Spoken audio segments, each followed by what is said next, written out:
That diagnosis 4 years ago changed my life in ways that I don't think I could ever comprehend. Brain cancer was no match for this West Michigan college student. Years after his diagnosis, surgery, and recovery, he's back on the same hospital floor where he received his life-saving treatment. Except this time, he's not a patient. 24-hour News 8's Marvis Herring has this story, which is new on Daybreak. Marvis?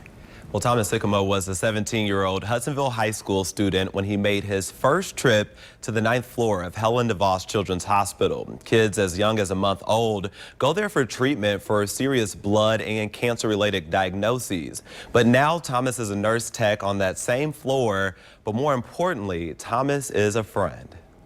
You want to get up and walk him?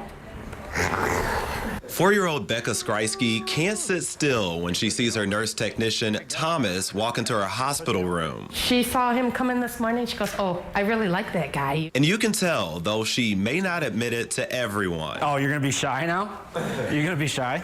Becca's just one of the 9th floor patients Thomas works with. Their relationship began 3 months ago when Becca's leukemia came back. We were saddened when she relapsed, but coming back to the 9th floor was like coming home.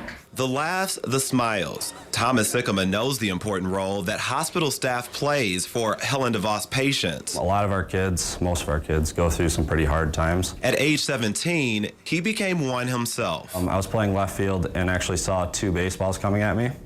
So that was the big first hint. Double vision and symptoms that began creeping in prior to that game turned out to be a rare form of brain cancer. He said the tumor in his brain required quick action. And actually, if we didn't catch it in time, that's what was going to kill me.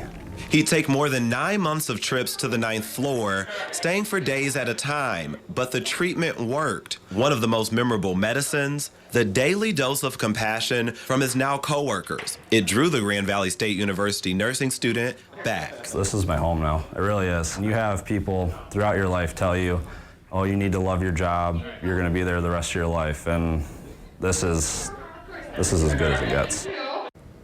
As good as it gets. And Thomas has 2 more years until he graduates from GVSU with his nursing degree. He told me he doesn't tell his patients his story right off the bat because sometimes he doesn't tell them at all. He says every diagnosis is different and he just wants to be there for the kids. And, you know, we saw him in the hallway, not just with Becca, but with different people. And he was interacting with everybody, just lighting up whenever they saw him walking into that 9th floor. What's incredible, too, about Thomas is you're seeing the ripple effects of the compassion inside a hospital. With his treatment, he's back.